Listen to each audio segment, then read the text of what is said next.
Hey everybody, it's Dive Girl Dab. We're staying in the kitchen and I'm fixing to talk to you guys about my fencing project with my neighbors here, but I want to show you something that really helped me yesterday. Because I've got 5 strains of Bartonella, Lyme disease, relapsing fever.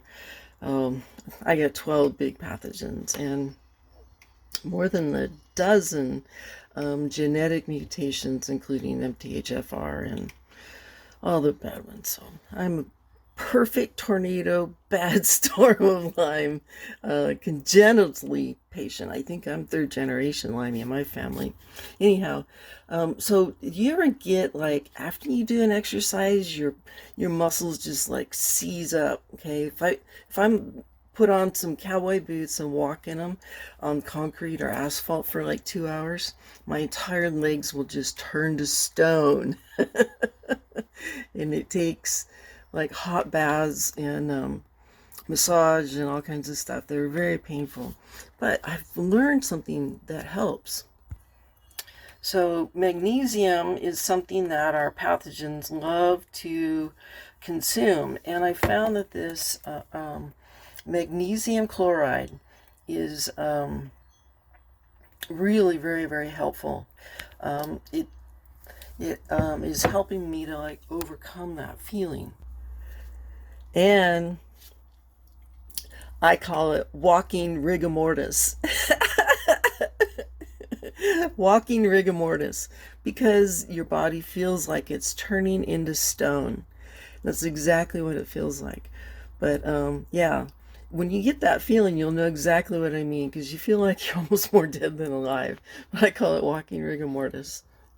All right, real quick, back to the magnesium chloride. So what I did is I've been taking and adding a small little spoonful of it here every day. And then last night what I did is that was most days I just do a leveled off one. Or you can look, there's a little rim inside. So if you want a little lower dose, you can do that as well. So the inside one is 1.25 mLs. The flat topped off one here is bigger, and so you got which is 2.6, I think 2.5 mils is this little one here topped up, and or you've got a really big one here which is 5. And I really like this spoon because it gives you a lot of options. And so normally I've been taking like down to that little line, but last night I took a big heaping bit of it and I really feel a lot better today, a lot less of that walking rigor mortis. So if I put a couple of one of these big spoons in here, then that really helps quite a bit. All right, so back to fencing. Last night I felt guilty because my lily truck has got all this um, materials on it, and I mean she was loaded down when we came in. There's the picture, right?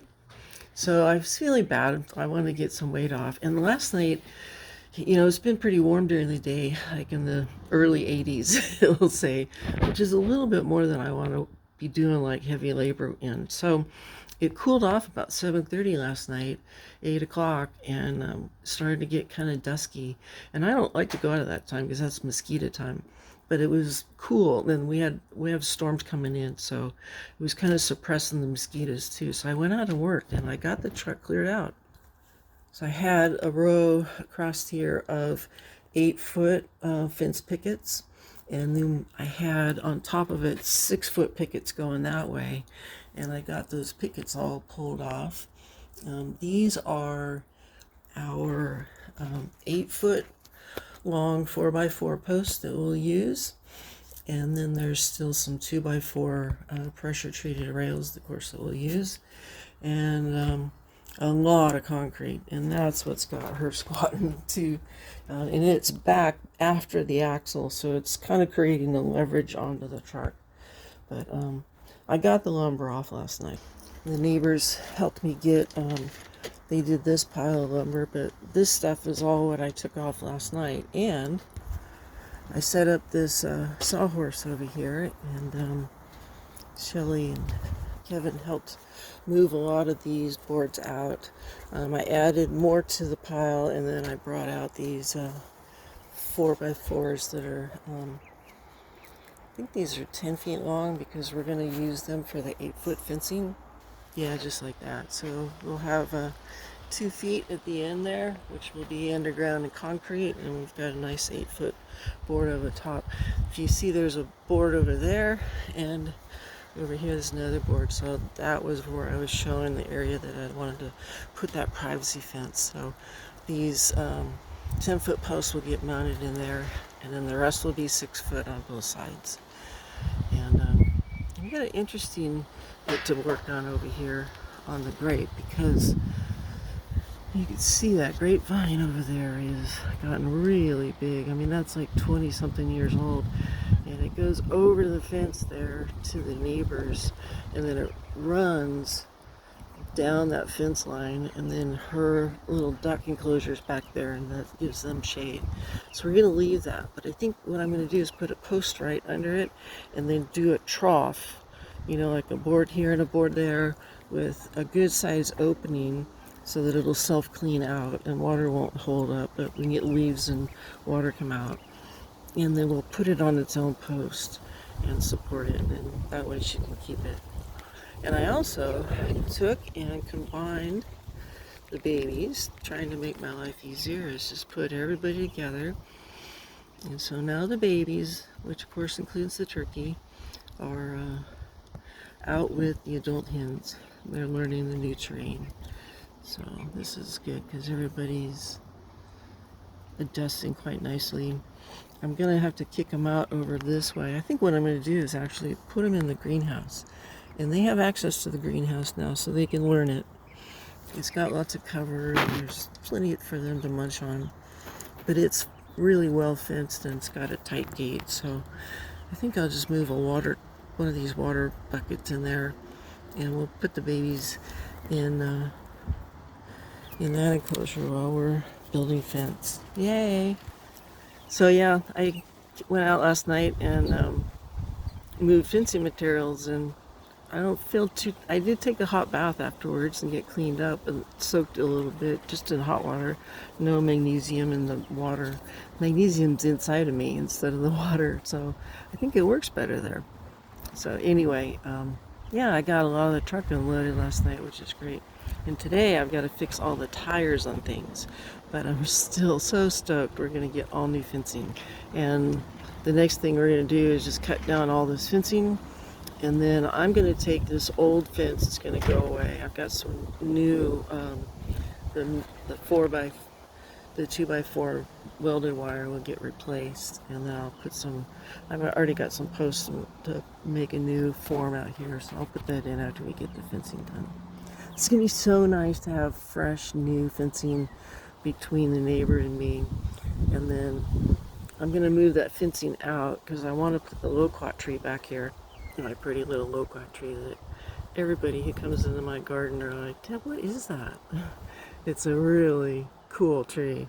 And I send them home with cuttings. It's great. It's from my childhood. That we had them in Santa Barbara all the time. But they were really pretty. So that I'm going to move. So I'm thinking putting it, because it's going to help block the noise, and then it'll grow and get taller and it'll block even more of the noise. And, you know, the taller 8-foot fence there will block some of the noise, which is my intention. But I'm going to put that tree there, and then probably a little pond that I have, maybe over here a little bit, because I want to keep them away from the roots of the grape. So if this fence comes out and I can put that tree here and then a little water feature, then I can have water like pouring back into that feature and recirculating, but it'll make noise and should echo off the fence and kind of make the yard quieter. And I think I'll make it to where I'll have a little section that flows out where the birds can come get a drink out of it. And then their fencing will be on the inside, the new fencing. So their run will get a little bit narrower, but that's okay. I'm cool with that. So new fencing is happening, but yeah, it was just hours ago that I felt tired and a little bit of muscle burning from moving lumber. I just puttered and do like 4 boards at a time and just, you know, make multiple trips, and pretty soon you get a good bit done. And I've got the cover over my new cement mixer. I also bought a little black plastic cover to go over the motor here. I'm not sure if that's the right size yet, but because I need to pull the pin and put the arms down for like storage mode, and we're getting ready to use it, so I'm not doing that right now. But yeah, I just threw the lumber cover on top of the mixer, and because I wanted to expose the wood to rain. It's really good that it soaks up moisture and stays moist until we can get it put in place, which is why I had it covered. And there's a cover out there for the other pile. But we got a little bit of rain last night, and this has been soaking up some moisture, which it needed. Today is tire day, I think, where I'm going to patch up all the tires on the small equipment that we're going to use, like my wheelbarrow and the compressor and the cement mixer. I'm just going to do a little video on fixing tires today, so they're all ready to go. But it's going to be a lot of fun. And then we can move that equipment out of here, and the compressor will go out. We've got a pile of the 2x4 8-foot rails. Run those in the shop, and we'll cut them to size. I'm going to do a block that gets screwed into the post, and then our 2x4 rails will go on top, and we'll just screw down into that. Be a really strong fence. But it'll be easier just to cut them on the radial arm saw right here in the shop, and then we can assemble those ahead of time. It'll be great. Be a lot of fun. I love fencing. It just always is enjoyable. The concrete, I'm not so much looking forward to. 60-pound bags. Ugh. I don't know how many of those I'm going to be lifting. But my theory is leave it in the truck because it's above the wheelbarrow height. We just drag it back and drop it into the wheelbarrow. Run it out. Concrete mixer is going to be right out there where we're building in the poultry run, and we take it out there with the wheelbarrow, and if we have to shovel it from the wheelbarrow into the mixer, that's fine. We can do that until we get it down to, maybe 30 pounds, and just dump it in. And got a hose out there. We'll just run the mixer out there. I'm going to put down a tarp to catch any debris that pops out and stuff, because I don't want that in the poultry run. And I've got a cut-off barrel out there that we'll use to clean out at the end of the day. We get a hose out into that, and then it's time for us to pull up these old posts and take out all this old junk. That's going to happen on Tuesday, and then we're going to rototill everything, try to get it kind of clean, pull up any ivies and blackberry, put down, get our auger out, and we'll start drilling holes.